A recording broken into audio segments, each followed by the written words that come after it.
Beyond bridges, how can rural communities close the technology gap? That's what we'll be talking about on this episode of the Story Connect podcast. Hi, I'm your host, Megan McCoyno, one of the storytellers here at Pioneer Utility Resources.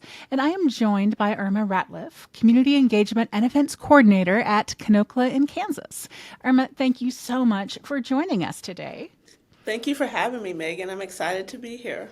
Well, and this is the second time that we have had you on. When we had you on the podcast earlier to talk about Kanokla Cash, I heard about your Rural Digital Equity Summit. So we had to have you back because this is an amazing topic. Now, Erma, you co-hosted Beyond the Bridge, a Rural Digital Equity Summit with AmeriCorps in South Central Kansas. Tell us about this idea behind this community conversation that you had. Yeah, so I attended a digital equity summit in Wichita, Kansas, and it was bigger, talking about more urban aspects of digital equity. And while I was there, I started networking with different people, and I was like, how can we bring this to more rural settings to help us people Right. who live in rural America? So I met Rachel Couch there from AmeriCorps, and she's actually doing a work study there with Workforce of Alliance in Winfield, Kansas, helping That's people with cool. digital skills. So we met multiple times and then decided to do this Rural Digital Equity Summit.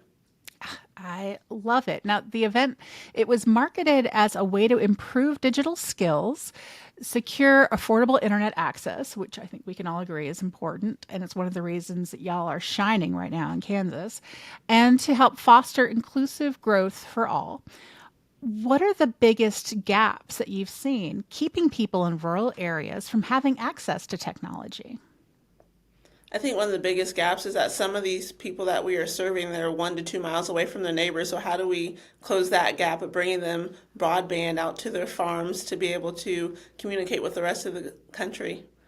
So Yeah, I so think that's the biggest gap is making sure we have everyone connected. So just getting the infrastructure Yep. out there first and foremost.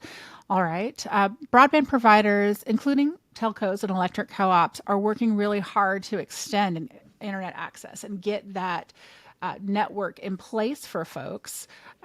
What else can utilities do to really help improve digital equity in the communities that we're serving?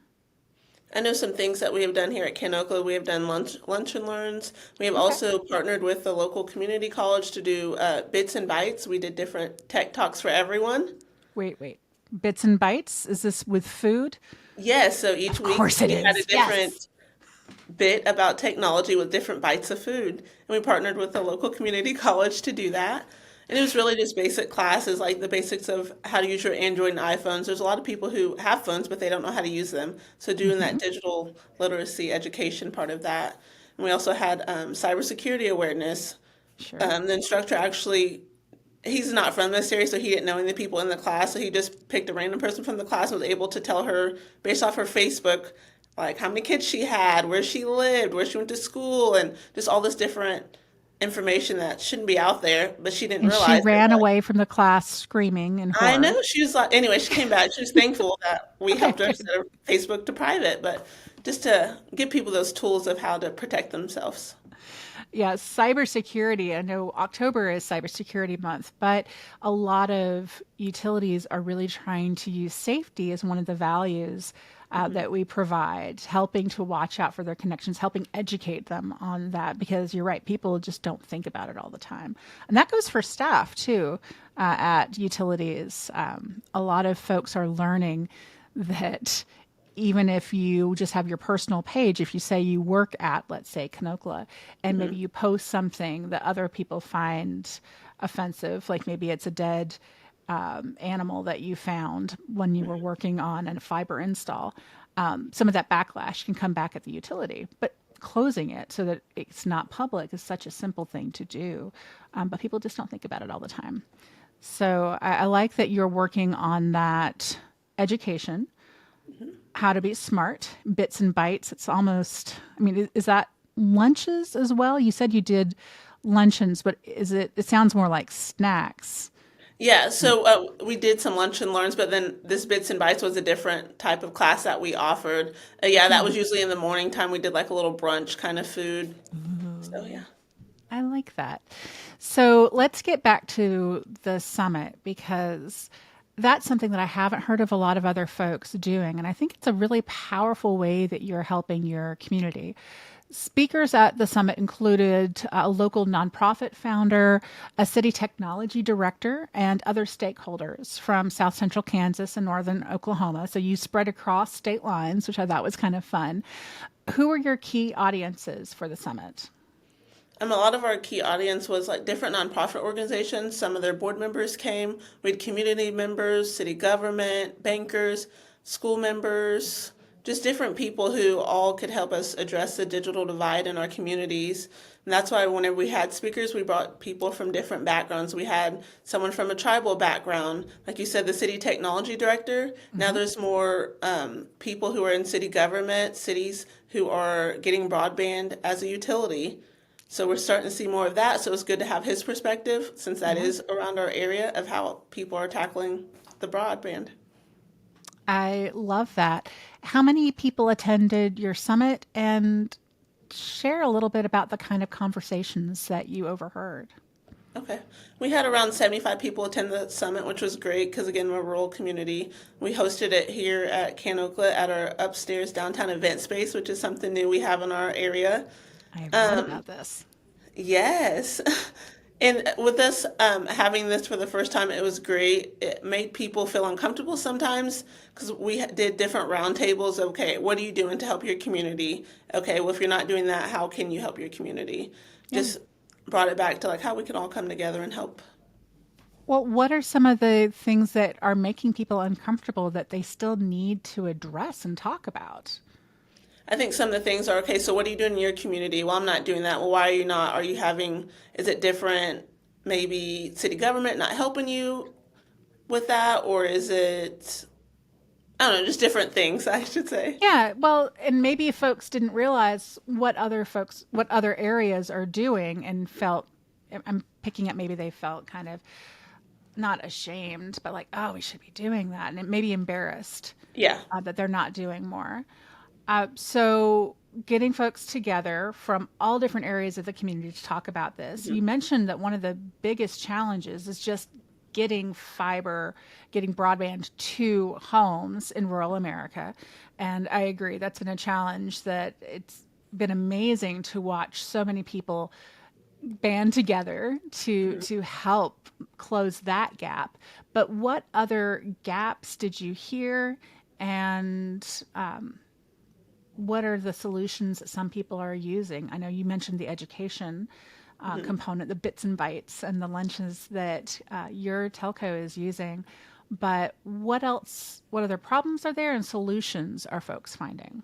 So even like with the ACP going around, people being able to afford broadband is really something big. Like how can we as broadband providers have lower cost packages for people who need the help?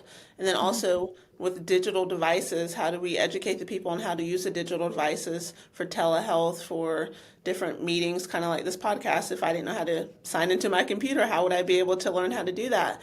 So Yeah. when we met, we were like, who from this group, organizations, all here, who could come together and help put on these different classes? So you're talking about how to use technology for telehealth. Did you have someone from a local hospital in the room talking about ways that they can educate folks in that area? Yeah, so we did have someone from the Health Foundation, which was great. And we also had different people from Caldwell. And here in Caldwell, we actually just had a new hospital built about a year or 2 years ago.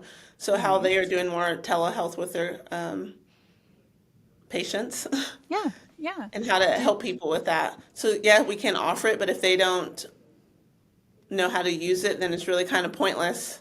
yeah, we keep telling folks the benefits of all of this, of being connected. But if you don't know how to connect in the first place, it doesn't matter if you're able to offer them access to the internet if they don't know how to use it. Yeah. So, what are the next steps coming out of the summit? I mean, you've identified challenges, and some people are doing better than others. What's next? I think the next step for us is to look at some of the programs that are offered in our state in Kansas and Oklahoma. There's obviously the BEAD grant coming out in both states, which are huge. And how do we help use those BEAD grants to get to those people who are underserved and things like that? And then Yeah. also just networking still with the people that we met at the conference, and how can we just not take what we learned that day, but actually take it into action into our communities. Do you have a way to follow up? Like, I know for communicators, there's like a listserv that I've been on for, good Lord, maybe 20 years. And that's how I just put ideas out and stay connected with the people, even if I don't see them every day. Is there now an email chain or regular meetings where these different stakeholders are staying in touch with each other and sharing education ideas and examples of what they're doing? Yeah, so we kind of have like we're on LinkedIn and Facebook, so people can go on there if they have questions and things like that to reach out to us all.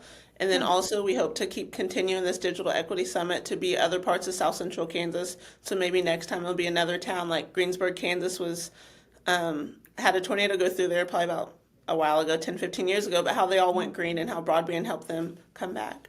Oh, so finding other stories, success stories across the state, and then bringing stakeholders there to Hmm. learn from them, and then build those networks, Yeah. so to speak.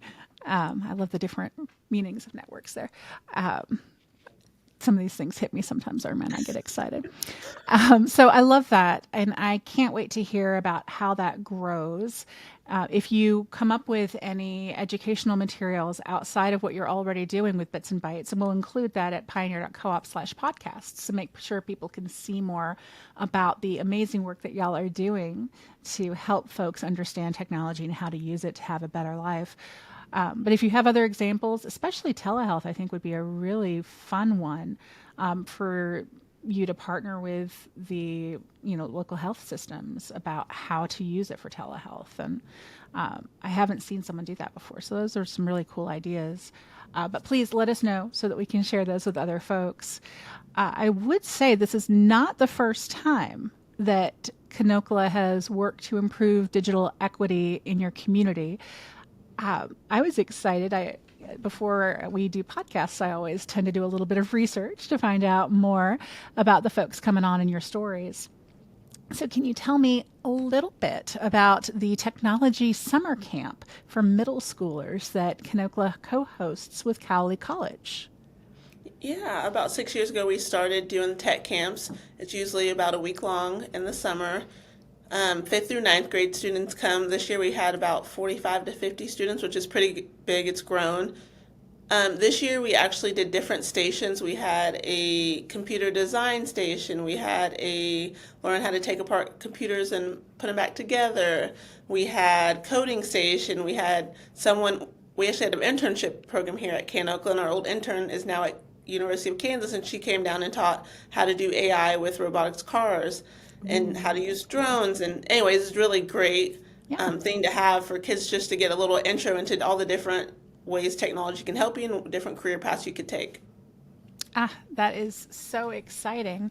Um, Now, when I was looking at the page, I love that it's fifth through ninth grade so that kids can really form a relationship with you. They can come back year after year if they like. I think it's from 9 a.m. to noon Hmm. every day. Is it for a full week that they're able to spend with you? Yeah, yeah, it's usually Tuesday through Friday, and the last day we Okay. usually have a pizza party and a gaming competition, Ooh, and I they get like free this. shirts, and it's just usually a fun time. Yeah, no, it sounds amazing. And they spend that time learning to design, code, game together, as you said. Why do programs like this matter? It matters just to get people, get students into the technology world. Obviously, with broadband and other industries moving more towards tech, we're going to need more workers. So, to get them an intro and to be like, hey, I might like video game design, or hey, I might like coding, and these are the different jobs I could do with that.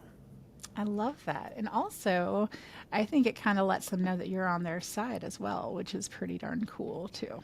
So, one last question before I let you go. If utility pioneers want to improve digital equity in their community, where should they start? What's the first step that they should take? I think one of the first steps is to look at their own business to see, like, hey, what can we do to help out? And then maybe reach out to the local library and see what they can do as well. Get some more community partners and stakeholders involved to see what everyone can do together. Yeah. I remember when I worked at Greystone Power way back at the beginning of my career, one of the things we didn't realize people needed was a basic, like an outline, a one page, how to sign up for electricity, right? And I would give that to kids. We had kids who weren't going to college, and the high school would bring them in, and they would learn about power and how to sign up for it. I think now that's what people are doing for, signing up for fiber, for broadband, how to use it, just handy tips so that they can understand how to use your service. There's a need out there, and we live it and breathe it. We're just so immersed in it. We don't always think about The what basics of folks. it. Yeah, the basics. We forget the basics, and I think that's one of the gaps out there too.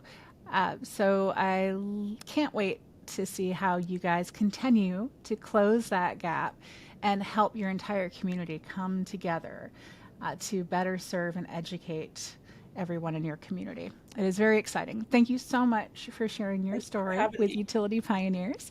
She is Erma Ratliff at Kanokla in Kansas, and I'm your host, Megan McCoy Noe at Pioneer Utility Resources. And until we talk again, keep telling your story. Story Connect is produced by Pioneer Utility Resources, a communications cooperative that is built to share your story. Story Connect is engineered by Lucas Smith of Lucky Sound Studio.